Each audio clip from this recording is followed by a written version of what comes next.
अस्सलाम वालेकुम, मेरा नाम है मोहम्मद हुसैन और आज की इस वीडियो में हम लोग सीखने वाले हैं इस तरह के टाइपोग्राफी एनिमेशन को। तो चलिए स्टार्ट करते हैं इस वीडियो को। तो सबसे पहले आप लोगों ने क्या कर देना है कि अपने आफ्टर इफेक्ट को ओपन कर देना है और यहाँ से आप लोगों ने न्यू कंपोजिशन पे क्लिक कर देना है। और जैसे ही आप लोग न्यू कंपोजिशन पे क्लिक कर देते हैं तो आप लोगों के पास कंपोजिशन सेटिंग्स के नाम से एक पैनल खुल चुका है। यहाँ से आप लोगों ने क्या कर देना है कि अपने कंपोजिशन का यहाँ से आप लोगों ने नाम दे देना है। यहाँ से मैंने इसका नाम दे दिया रेंडर और फिर आप लोगों के पास आते हैं बाकी का सेटिंग्स, जिसमें हम लोगों के पास सबसे पहले आता है प्रीसेट डिटेल, जिसमें हम लोगों ने बाय डिफॉल्ट भी सोशल मीडिया लैंडस्केप सेलेक्ट किया हुआ है और आप लोगों को इसी पर छोड़ देना है। फिर आप लोगों के पास आता है विड्थ एंड हाइट, यानी आप लोगों के कॉम का कितना साइज होगा। अगर फुल एचडी में करना है तो आप लोगों ने 1920 बाई 1080 रखना है। अगर 4K में करना है या 2K में कर देना है तो फिर उसका साइज दे देना है। फिर आप लोगों ने क्या कर देना है कि लॉग एक्सपेक्ट रेशो को यहाँ से इस पे चेक कर देना है और फिर आप लोगों के पास आते हैं पिक्सल एक्सपेक्ट रेशो और यहाँ से इसी पर छोड़ देना है।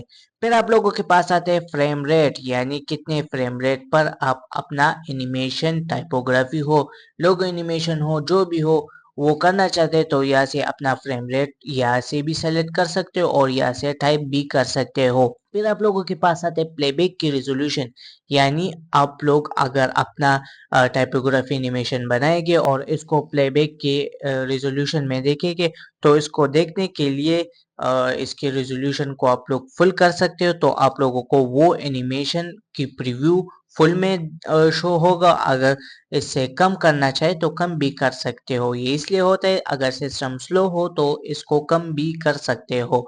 फिर आप लोगों के पास आता है स्टार्ट टाइम कोड, यानी आप लोगों का टाइमलाइन किस टाइम से स्टार्ट होगा। तो यहाँ से ऑलरेडी 0 सेलेक्ट है तो मैं इसी पर ही छोड़ देता हूँ। फिर आप लोगों के पास आते हैं आप लोगों के टाइमलाइन का टोटल ड्यूरेशन, तो यहाँ से आप लोगों ने 15 सेकेंड सेलेक्ट कर देना है। अगर ज़्यादा देना है तो ज़्यादा भी दे सकते हो। फिर आप लोगों के पास आते हैं बैकग्राउंड का कलर, तो यहाँ से भी बैकग्राउंड का कलर सेलेक्ट कर सकते हो और इसके बाद भी आप लोग बैकग्राउंड का कलर दे सकते हो। तो ये तो हमारे पास मुकम्मल कंप्लीट हो गया है और फिर आप लोगों ने क्या कर देना है कि यहाँ से ओके पे प्रेस कर देना है। तो आप लोगों के पास यहाँ से कंपोजिशन बन चुका है। जूम आउट से या अपने माउस के स्क्रॉल व्हील से सिर्फ zoom in and zoom out यहाँ से कर सकते हो, ओनली स्क्रॉल व्हील से आप लोग इजीली इसको zoom in and zoom out करके देख सकते हो अपने कॉम का साइज। और यहाँ से भी आप लोगों के कॉम का साइज एंड नेम और कितने फ्रेम रेट पर आप लोगों का कॉम है तो यहाँ से मुकम्मल इसका सेटिंग देख सकते हो। और फिर आप लोगों ने क्या कर देना है, दोबारा से इस पे क्लिक कर देना है और इसका नाम हम लोग दे देंगे टेक्स्ट और इसमें हम लोग सिर्फ टेक्स्ट लिखने वाले हैं। अगर टेक्स्ट को चेंज करना पड़े तो सिर्फ इस कॉम में हम लोग सिर्फ चेंज करेंगे, तो बाकी सारी एनिमेशन में ऑटोमेटिकली चेंज हो जाएगा। फिर आप लोगों ने क्या कर देना है कि इस सेटिंग को इस पर छोड़ देंगे, बाद में हम लोग इसको चेंज करने वाले, लेकिन अभी के लिए इसको ओके कर देंगे। और फिर आप लोगों ने क्या कर देना है कि यहाँ से आके इस टेक्स्ट टूल पे क्लिक कर देना है और फिर यहाँ से दोबारा से क्लिक कर देना है, जिससे आप लोगों के पास कर्सर का ऑप्शन आ चुका है। और यहाँ से मैं टेक्स्ट यूज करने वाला कुछ यहाँ से मैंने पहले से लिखा हुआ है, तो मैं इसको कंट्रोल सी से कॉपी कर देता हूँ और यहाँ से कंट्रोल वी से पेस्ट कर देता हूँ और दोबारा से कंट्रोल ए प्रेस कर देता हूँ ताकि इसमें जितने भी वर्ड है वो सब सेलेक्ट हो जाए। और फिर आप लोगों ने करेक्टर वाले पैनल को खोल देना है, यहाँ से आप लोगों के पास ये करेक्टर वाला पैनल मिल जाएगा। और फिर आप लोगों ने क्या कर देना है कि इसके स्पेसिंग को 0 कर देना है और ये हमारे पास साइज है तो मैं इसका साइज देने वाला हूँ 160। और फिर आप लोगों ने यहाँ से फॉन्ट जोन सा भी यूज करना चाहिए यूज कर सकते हो, यहाँ से मैंने फाइंडर के नाम से फॉन्ट यूज किया हुआ है। और फिर आप लोगों ने अलाइन के पैनल को खोल देना है। अगर आप लोगों के पास ये अलाइन वाला पैनल ना हो या जो भी पैनल आप लोगों के पास यहाँ पर मौजूद ही ना हो तो फिर आप लोगों ने विंडो में आके और जोन सा भी पैनल आप लोगों के पास नहीं है और सिंपली इस पे क्लिक कर दे और तो उस पे चेक आ जाएगा, फिर आप लोगों के पास यहाँ पर शो हो जाएगा। फिर आप लोगों ने क्या करना है कि यहाँ से आके अलाइन हॉरिजेंटली, तो ये हॉरिजेंटली प्रॉपरली अलाइन हो चुका है। और फिर अलाइन वर्टिकली, तो इस तरह से इस साइड से भी इस साइड से भी अलाइन हो चुका है और यहाँ से भी अलाइन प्रॉपरली हो चुका है। आप लोग जूम इन करके भी देख सकते हो। और फिर आप लोगों ने क्या कर देना है कि हम इस कॉम का साइज इस टेक्स्ट के अकॉर्डिंग करेंगे। और अब हम लोग क्या करेंगे कि इस टेक्स्ट का जितना साइज है उतना साइज हम लोग इस कॉम का भी करेंगे। तो इसको करने के लिए हमारे पास यहाँ पर एक ऑप्शन आता है रीजन ऑफ इंटरसेक्ट का, तो आप लोगों ने इस पे क्लिक कर देना है और सिंपली अपने माउस का बटन होल्ड करके माउस का बटन रिलीज नहीं करना और यहाँ से कुछ इस तरह से ड्रैग कर देना है। तो ये हमारे पास सेट हो चुका है। और यहाँ से मैं दोबारा से भी इसको सेट कर देता हूँ, थोड़ा सा मैं नीचे कर देता हूँ और थोड़ा सा ऊपर कर देता हूँ कुछ इस तरह से। और यहाँ से भी मैं कुछ इस तरह से इसको सेट कर देता हूँ। तो ये प्रॉपरली सेट हो चुका है। और अब हम लोग इसको क्रॉप करेंगे, तो इसको क्रॉप करने के लिए आप लोगों ने कंपोजिशन की प्रॉपर्टी में आके और यहाँ से crop com to region of intersect पे क्लिक कर देना है, तो आप लोगों के पास ये क्रॉप हो जाएगा। और फिर आप लोगों ने इस पे दोबारा से क्लिक कर देना है और यहाँ से दोबारा से अलाइन कर देना है, तो ये दोबारा से भी अलाइन हो जाएगा। और फिर आप लोगों ने क्या कर देना है कि अपने कीबोर्ड से कंट्रोल वाई प्रेस कर देना है, तो आप लोगों के पास एक सॉलिड सेटिंग आ चुका है। और यहाँ से मैं इस सॉलिड का नाम दे देता हूँ बीजी, हम लोग बैकग्राउंड के लिए यूज करेंगे।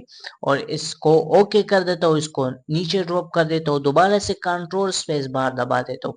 कंट्रोल स्पेस बार क्यों, ये एक प्लगइन है एफएक्स कंसोल के नाम से, आप लोग डायरेक्टली भी गूगल से डाउनलोड कर सकते हो और इसके जरिए हम लोग इफेक्ट अप्लाई करेंगे।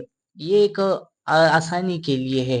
अगर आप लोगों के पास ये ना हो तो आप लोग यहाँ से इफेक्ट एंड प्रीसेट के पैनल में आके इसमें डायरेक्टली भी इफेक्ट अप्लाई कर सकते हो। लेकिन मैं जिस लेयर पर क्लिक कर देता हूँ और कंट्रोल स्पेस बार दबा देता हूँ और फिर यहाँ से जो सा भी इफेक्ट अप्लाई करना है तो यहाँ से मैं सर्च करके अप्लाई कर देता हूँ। और फिर मैं यहाँ से इफेक्ट कंट्रोल में आके और यहाँ से इसका कलर कुछ इस तरह से मैं सेट कर देता हूँ। तो ये हमारे पास तो इस तरह से सेट हो चुका है।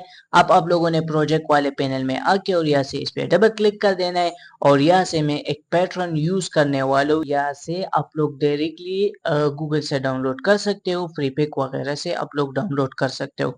यहाँ से मैंने इसको ड्रॉप कर दिया है, तो आप लोगों के पास ये आ चुका है। और फिर इस पे क्लिक कर दे, एस प्रेस कर दे, जिससे इसकी स्केल की प्रॉपर्टी आ चुकी है और इसको थोड़ा सा स्केल डाउन कर दे कुछ इस तरह से। और फिर यहाँ से टॉगल स्विच को ऑन कर दे ताकि इसमें जितने भी ऑप्शन है वो इनेबल हो जाए। और फिर इस मोड में क्लिक करके और इसका मोड को हम लोग कुछ इस तरह से ओवरले पे सेट कर देंगे। तो ये अब हमारे पास सेट हो चुका है। अब आप लोगों ने क्या कर देना है कि एक और कॉम क्रिएट कर देना है और इसका नाम हम लोग दे देंगे यहाँ से सीसी रेपेटाइल। यहाँ से मैंने इसका सीसी रेपेटाइल नाम दे दिया है और यहाँ से ओके पे प्रेस कर देता हूँ और वही वाला टेक्स्ट वाला कॉम इसमें डायरेक्टली ड्रॉप कर देना है। और फिर इस पे क्लिक कर दे, कंट्रोल स्पेस बार से हम लोग सीसी रेपेटाइल के नाम से इफेक्ट अप्लाई करने वाला है।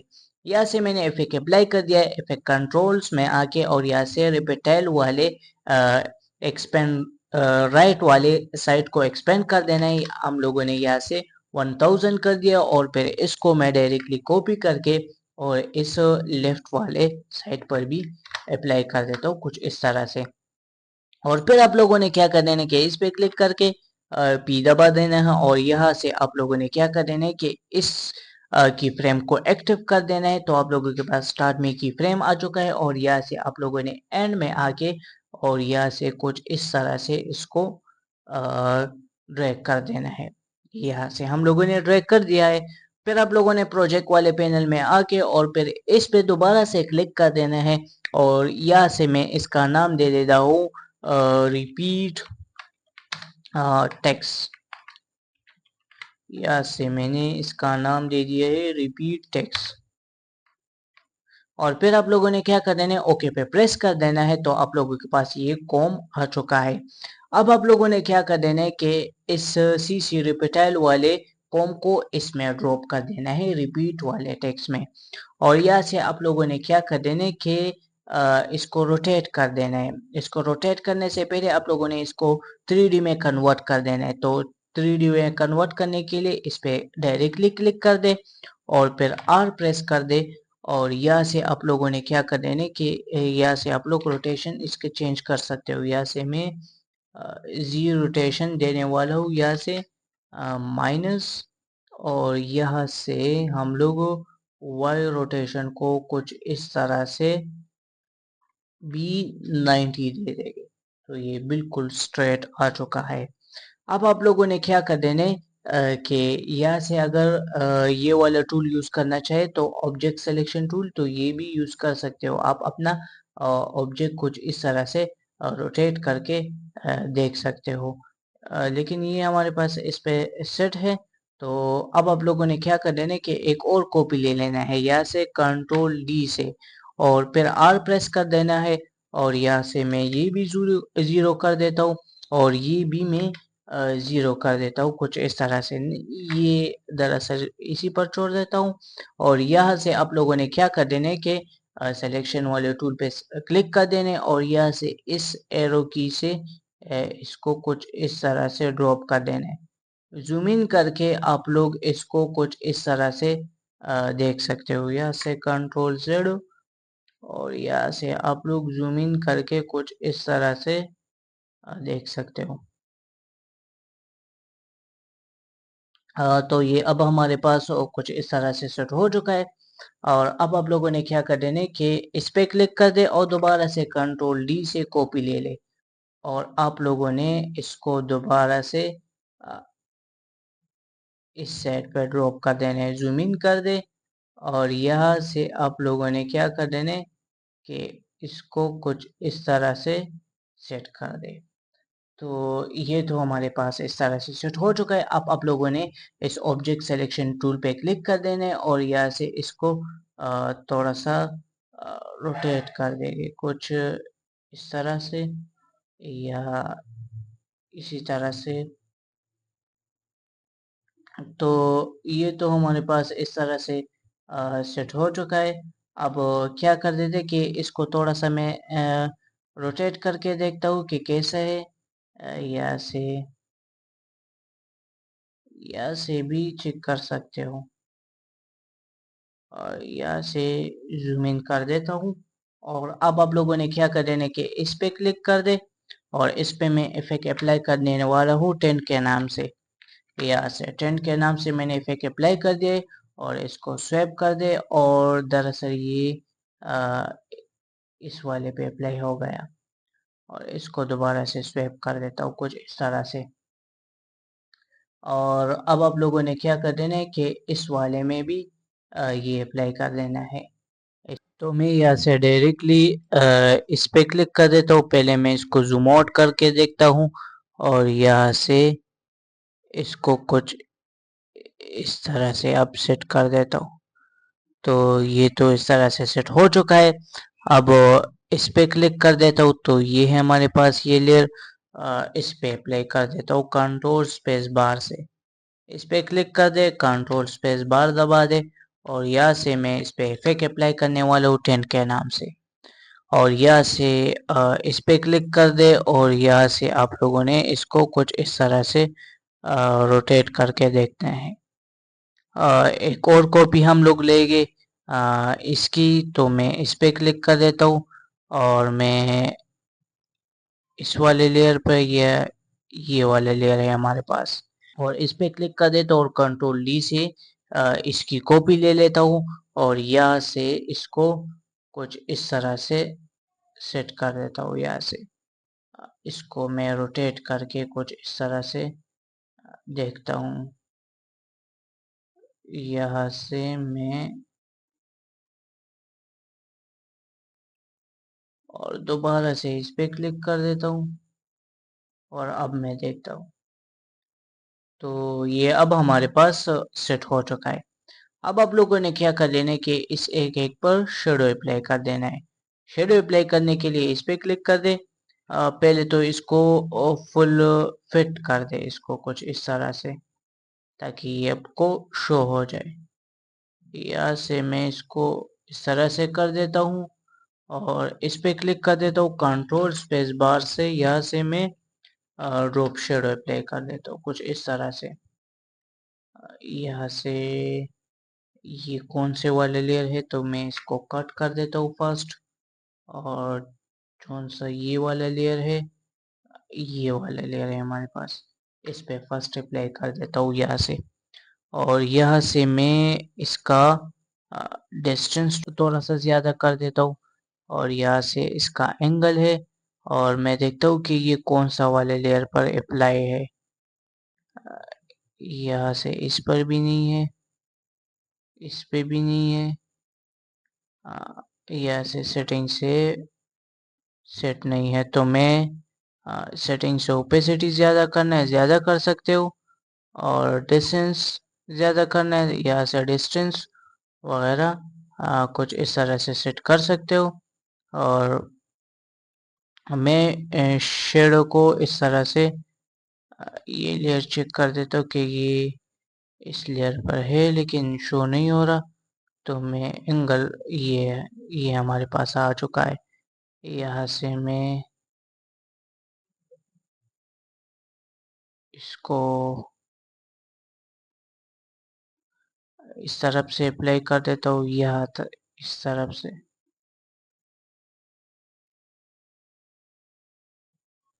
यहाँ से थोड़ा सा ये हमारे पास आ चुका है कुछ इस तरह से। और इसका सॉफ्टनेस थोड़ा सा ज़्यादा कर देता हूँ कुछ कुछ इस तरह से। सॉफ्टनेस हमारे पास ज़्यादा हो चुका है। और यहाँ से इस ड्रॉप शेडो को कॉपी कर देता हूँ, और यहाँ से इस पे भी अप्लाई कर देता हूँ, और यहाँ से दरअसल सब पे अप्लाई कर देंगे कंट्रोल वी से। यहाँ से मैंने इन सब पे अप्लाई कर दिया है ड्रॉप शेडो। और अब आप लोगों ने क्या कर देना है कि ये ड्रॉप शेडो बहुत ज़्यादा है, तो ओपेसिटी थोड़ा सा मैं कम कर देता हूँ यहाँ से 50, और इसको कॉपी करके और इन सब में पेस्ट कर देता हूँ। इस पे भी क्लिक कर देता हूँ और यहाँ से इस पे भी पेस्ट कर देता हूँ, और इसमें भी कुछ इस तरह से पेस्ट कर देता हूँ। अब आप लोगों ने इसको इस तरह से सेट कर देना है। अब आप लोगों ने क्या कर देना है, कंट्रोल ए दबा देना है और एम प्रेस कर देना है, इसको म्यूट कर देना है।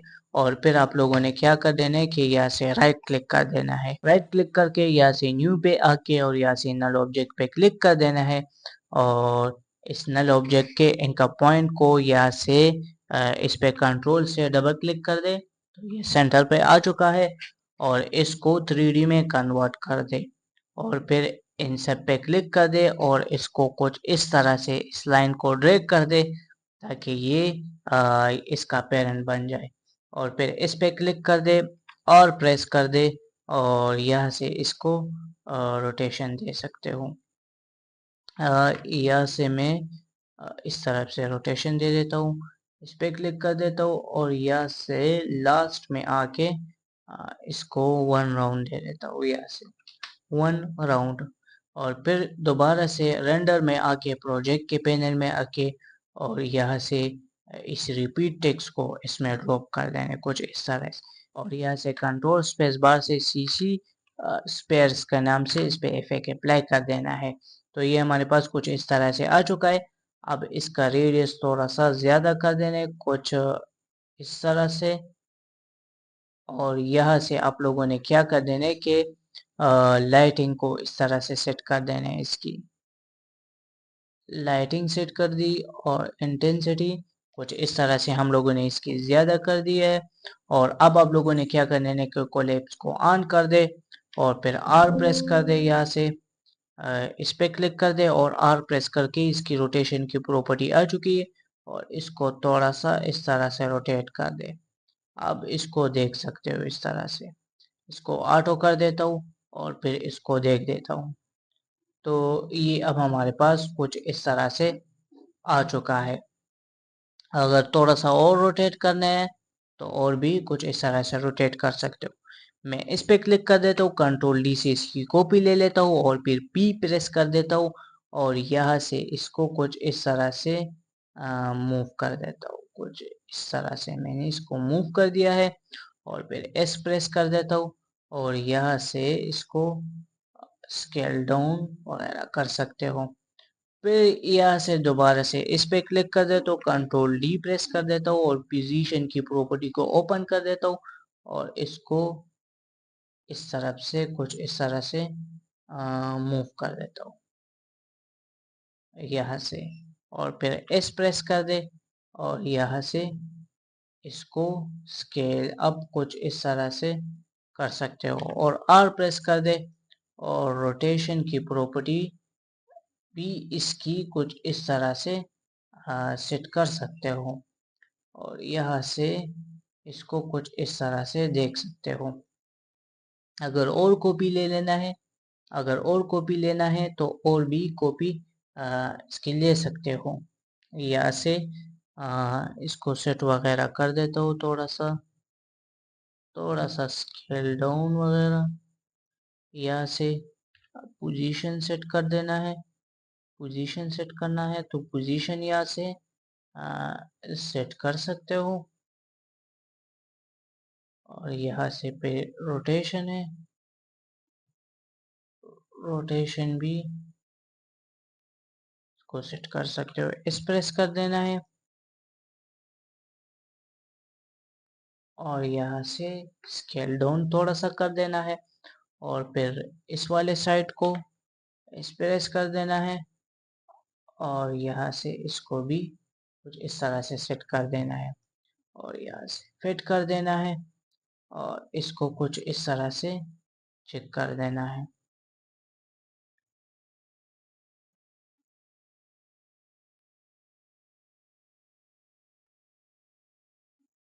और यहाँ से आप लोगों ने क्या कर देना है कि इन सबको एम प्रेस करके म्यूट कर देना है और फिर आप लोगों ने क्या कर देना है कि राइट क्लिक कर देना है और यहाँ से आप लोगों ने सॉलिड लेयर पर क्लिक कर देना है और इसका नाम हम लोग दे देंगे बीजी और इसको control shift and left bracket से नीचे ड्रॉप कर देंगे और यहाँ से कंट्रोल स्पेस बार से हम लोग इस पे ग्रेडियंट रैम के नाम से इफेक्ट अप्लाई कर देंगे यहाँ से।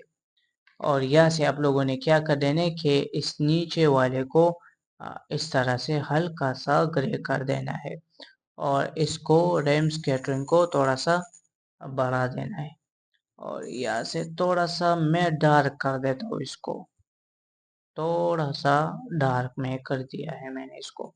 तो ये हमारे पास कुछ इस तरह से बन चुका है। तो ये थी हमारी आज की टाइपोग्राफी एनिमेशन जिसमें हम लोगों ने इस तरह के टाइपोग्राफी एनिमेशन को क्रिएट किया और इस तरह के मज़ीद और टाइपोग्राफी एनिमेशन के लिए हमारे चैनल को लाइक शेयर एंड सब्सक्राइब करना मत भूलेगा। Thank you.